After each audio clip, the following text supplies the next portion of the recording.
भूमिका प्रकाश भाग 16 प्रकरण संख्या 14 उपासना विषय खंड पहला।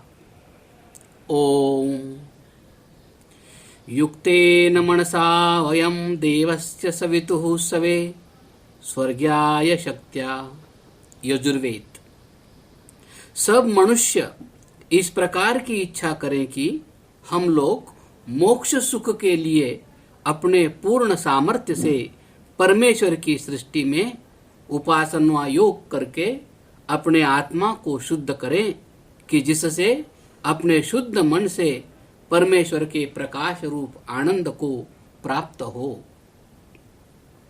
युञ्जानः प्रथमं मनस्तत्वाच सविता धियः अग्निज्योतिर्निच्चाप्य पृथ्व्या अध्याभरत। यजुर्वेद। योगाभ्यास करने वाले मनुष्य तत्व अर्थात ब्रह्मज्ञान के लिए जब अपने मन को परमेश्वर में युक्त करते हैं तब परमेश्वर उनकी बुद्धि को अपने कृपा से अपने में युक्त कर लेता है। फिर वे परमेश्वर के प्रकाश को जानकर परमात्मा को यथावत अपनी आत्मा में धारण कर लेते हैं। पृथ्वी में योगी का यही प्रसिद्ध लक्षण है। युक्त्वा सविता देवान् स्वर्यतो धिया दिवं बृहज्योतिः करिष्यतः सविता प्रसुवाति तान्। यजुर्वेद। परमेश्वर देव भी उपासकों को अत्यंत सुख देके उनकी बुद्धि के साथ अपने आनंद स्वरूप को प्रकाशित करता है। वह अंतर्यामी परमात्मा अपनी कृपा से उनको युक्त करके उनकी आत्माओं में बड़े प्रकाश को प्रकट करता है।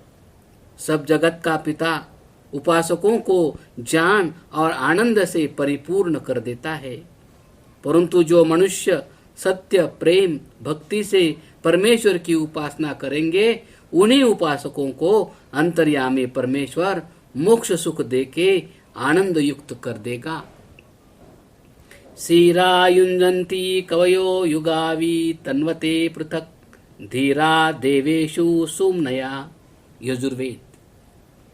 जो विद्वान योगी लोग और ध्यान करने वाले हैं वे यथायोग्य विभाग से नाड़ियों में अपने आत्मा से परमेश्वर की धारणा करते हैं। जो योग युक्त कर्मों में तत्पर रहते हैं वे अपने ज्ञान और आनंद को सदा विस्तृत करते हैं। वे विद्वानों में प्रशंसित होके परमानंद को प्राप्त होते हैं। हे उपासक लोगों, तुम योगाभ्यास तथा परमात्मा के योग से नाड़ियों में ध्यान करके परमानंद का विस्तार करो। अपने अंतःकरण को शुद्ध और परमानंद रूप परमेश्वर में स्थिर करके उसमें उपासना विधान से विज्ञान रूप बीज को बोओ। वेदवाणी द्वारा परमात्मा में युक्त होकर उसकी स्तुति प्रार्थना और उपासना में प्रवृत्ति करो। यह उपासना योग परमानंद और मोक्ष सुख को देने वाला है। यह सब क्लेशों को दूर करने वाला और शांति आदि गुणों को देने वाला है। नमस्ते अस्तु पश्यत पश्यमा पश्यत अन्नादेन यशसा तेजसा ब्राह्मण वर्चसेन। अथर्ववेद। परमेश्वर का उपदेश। हे मनुष्य लोगों, तुम मुझको प्रेम भाव से अपनी आत्मा में सदा देखते रहो तथा मेरी आज्ञा और वेद विद्या को यथावत जानकर उसी रीति से आचरण करो। मनुष्य भी ईश्वर से प्रार्थना करें, हे परमेश्वर, आप कृपा दृष्टि से हमको सदा देखिए, इसलिए हम लोग सदा आपको नमस्कार करते हैं। आप हम लोगों को अन्नादि ऐश्वर्य उत्तम कीर्ति निर्भयता और संपूर्ण विद्या से युक्त करके कृपा से देखिए, इसलिए हम सदा आपकी उपासना करते हैं। युञ्जन्ति ब्रह्ममनुषं चरन्तं परितस्तुषः रोचन्ते रोचनादिवि। ऋग्वेद। मुक्ति का उत्तम साधन उपासना है, इसलिए विद्वान लोग सब जगत और सब मनुष्यों के हृदयों में व्याप्त ईश्वर को उपासना रीति से अपने आत्मा के साथ युक्त करते हैं।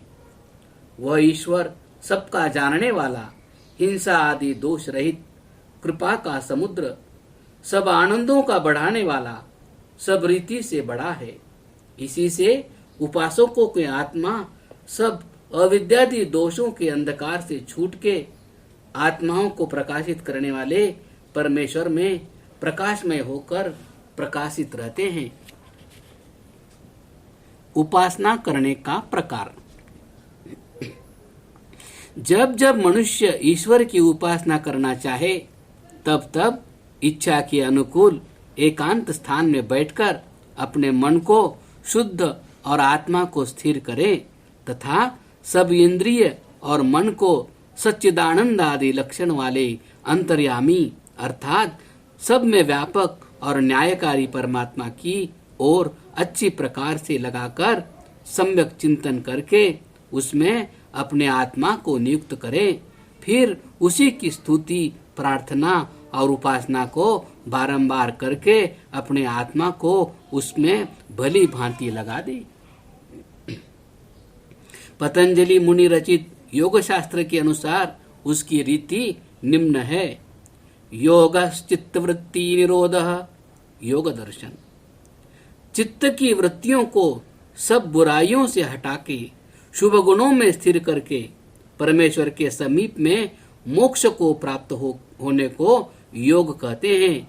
और वियोग उसको कहते हैं कि परमेश्वर और उसकी आज्ञा से विरुद्ध बुराइयों में फंसकर उससे दूर हो जाना।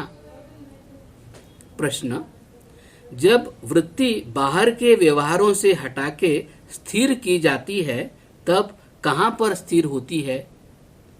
उत्तर: तदा दृष्टुः स्वरूपे अस्थानम वृत्ति सारूप्य मित्रन्न।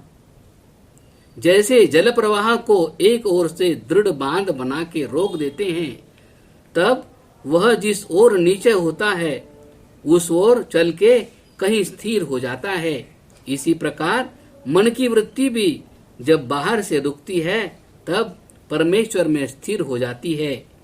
एक तो चित्तवृत्ति को रोकने का यह प्रयोजन है। दूसरा यह है कि उपासक, योगी और संसारी मनुष्य जब व्यवहार में प्रवृत्त होते हैं तब योगी की वृत्ति तो सदा हर्ष शोक रहित आनंद से प्रकाशित होकर उत्साह और आनंद युक्त रहती है, और संसार के मनुष्य की वृत्ति सदा हर्ष शोक रूप दुख सागर में डूबी रहती है। उपासक योगी की वृत्ति ज्ञान रूप प्रकाश में सदा बढ़ती रहती है, और संसारी मनुष्य की वृत्ति सदा अंधकार में फंसती जाती है। वृत्तियां कितनी हैं और उनको निरोध कैसे करना चाहिए, इसका उपदेश करते हैं।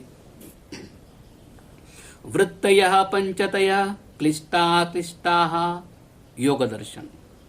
सब जीवों के मन में 5 प्रकार की वृत्ति उत्पन्न होती है। उसके 2 भेद हैं, एक क्लिष्ट, दूसरी अक्लिष्ट अर्थात क्लेश सहित और क्लेश रहित। जिनकी वृत्ति विषयासक्त परमेश्वर की उपासना से विमुख होती है, उनकी वृत्ति अविद्यादि क्लेश सहित, और जो उपासक हैं उनकी वृत्ति क्लेश रहित शांत होती है। वे 5 वृत्तियां हैं। पहली प्रमाण, दूसरी विषय विपर्य, तीसरी विकल्प, चौथी निद्रा और 5वीं स्मृति।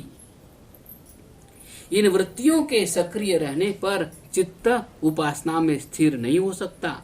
अतः इन 5 वृत्तियों को बुरे कामों और अनीश्वर के ध्यान से हटाने का उपाय कहते हैं।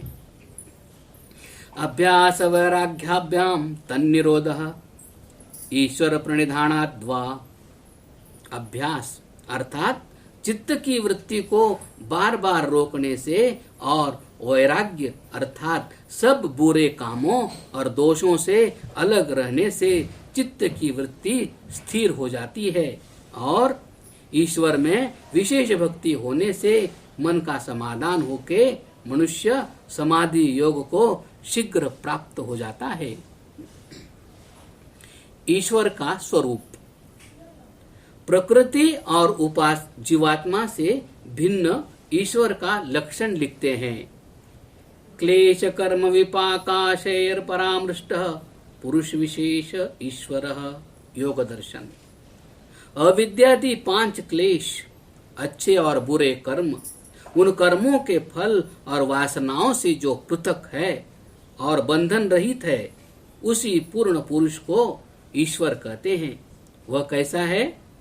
जिससे अधिक व तुल्य दूसरा कोई पदार्थ नहीं, तथा जो सदा आनंद ज्ञान स्वरूप सर्वशक्तिमान है, उसी को ईश्वर कहते हैं। तत्र निरतिशयम सर्वज्ञ बीजम योग दर्शन। जिसमें नित्य सर्वज्ञ ज्ञान है, वही ईश्वर है। जिसके ज्ञानादि गुण अनंत है, जो ज्ञानादि गुणों की पराकाष्ठा है, जिसके सामर्थ्य की अवधि नहीं, वह ईश्वर है।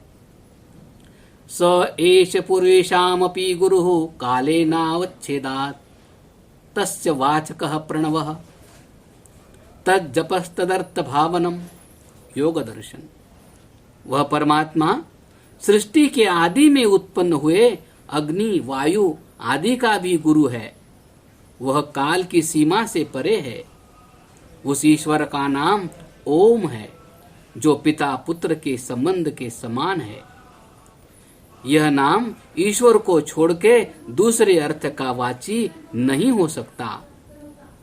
ईश्वर के जितने नाम हैं, उनमें यह सर्वोत्तम है।